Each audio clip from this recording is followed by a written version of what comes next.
اعوذ باللہ من الشیطان الرجیم بسم اللہ الرحمن الرحیم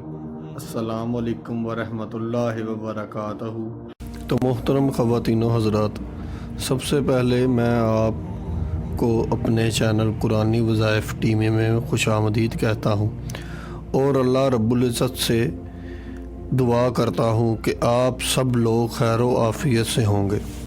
تو خواتین و حضرات، اس سے پہلے کہ ہم آج کے موضوع اور ویڈیو کی طرف چلے تو اس سے پہلے میں آپ لوگوں سے درخواست کروں گا کہ ہمارے اس چینل کو سبسکرائب کر دیں اور ساتھ ہی اس دیے ہوئے بیل آئیکن کو بھی کلک کر دیں تاکہ آنے والی ہر نئی ویڈیو کا نوٹیفیکیشن بذریعہ میسج آپ کو آسانی سے مل جائے اور ہماری کوئی بھی ویڈیو آپ سے مس نہ ہو۔ تو خواتین و حضرات، آج ہم آپ سے جس موضوع پہ بات کریں گے وہ آپ کی صحت کے لیے بہت ہی ضروری اور بہت ہی زیادہ اہم موضوع ہے۔ آج کل ہمارے ہاں گندم کا آٹا یا گندم سے بنی ہوئی روزمرہ کی چیزوں کا استعمال بہت زیادہ بڑھ چکا ہے۔ اس میں سے زیادہ تعداد میں سفید آٹا یعنی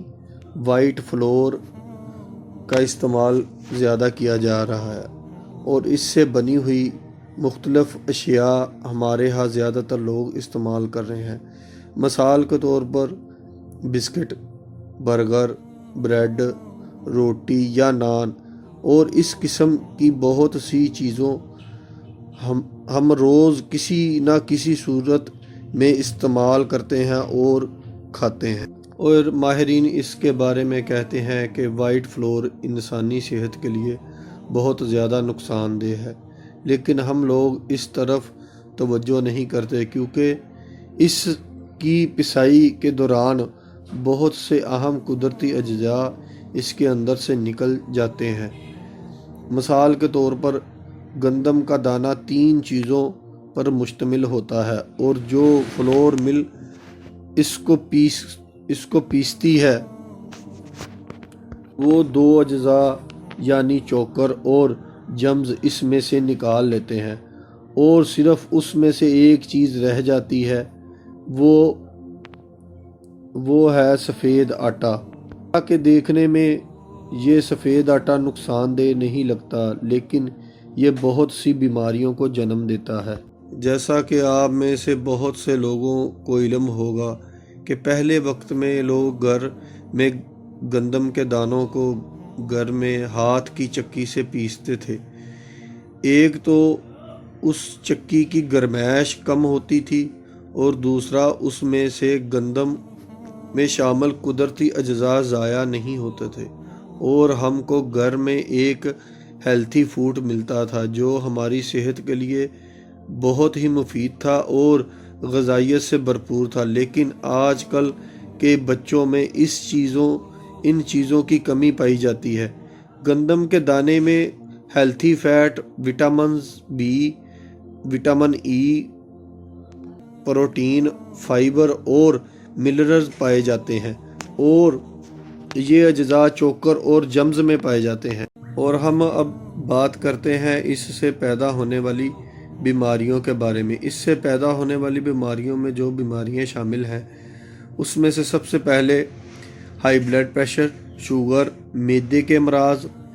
دل کی بیماریاں اور وٹامنز کی کمی، انسانی جسم کی غذائیت کا پورا نہ ہونا اس میں شامل ہے اور بہت سی اس جیسی بیماریاں بھی شامل ہیں۔ اور اب آپ سوچ رہے ہوں گے کہ اس کا حل کیا ہے اور ہم اس سے کیسے چھٹکارا حاصل کر سکتے ہیں،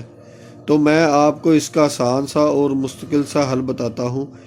کہ آپ نے بازار میں جو موجود برانڈز کے آٹوں کا استعمال کو چھوڑ دینا ہے اور اس کو ہرگز استعمال نہ کریں، اور اگر ہو سکے تو قریبی واقعہ کسی بھی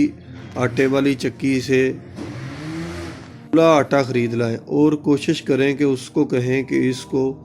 جو آپ آٹا مجھے دے رہے ہیں وہ موٹا موٹا پیسا ہو۔ اس کو تیار کرنے میں اور اس کو گوندنے میں شروع میں آپ کو مشکل پیش آئے گی اور اس کی پکی ہوئی روٹی بھی موٹی تیار ہوگی۔ آپ آپ کو اس کو کھانے میں بھی مشکل پیش آئے گی، لیکن آہستہ آہستہ آپ کو اس کی عادت ہو جائے گی اور اس سے آپ کو حاصل ہونے والے فائدے بھی نظر آنے شروع ہو جائیں گے۔ اس کے استعمال سے آپ کا جسم موٹے پن کا شکار نہیں ہوگا اور یہ آپ کے جسم کو انرجی فراہم کرے گا اور یہ ہضم کرنے میں بھی آسان ہوتا ہے، اور یہ آپ کے دل کے لیے اور خون کی روانی کے لیے بھی بہت ہی اچھی اور مفید غذا ہے۔ اور اس کے استعمال سے آپ دیکھیں گے کہ چند ہی دنوں میں آپ کے اندر ایک انرجی پیدا ہوگی اور آپ تندرست اور صحت مند رہیں گے اور معدے کے امراض سے بھی آپ کو چھٹکارا مل جائے گا۔ تو اسی کے ساتھ امید کرتے ہیں کہ آج کی یہ ویڈیو آپ کے لیے مددگار ثابت ہوگی۔ لائک کیجیے اگر یہ ویڈیو آپ کو اچھی لگی ہے تو، کامنٹ کیجیے اگر آپ کی کوئی رائے ہے یا سوال ہے، شیئر کیجیے اپنے دوستوں کے ساتھ بھی، اور اینڈ میں ہمارے چینل کو سبسکرائب کرنا اور ساتھ میں بیل آئیکن کو پریس کرنا بالکل بھی نہ بھولیے۔ تو ملتے ہیں نیکسٹ ویڈیو میں۔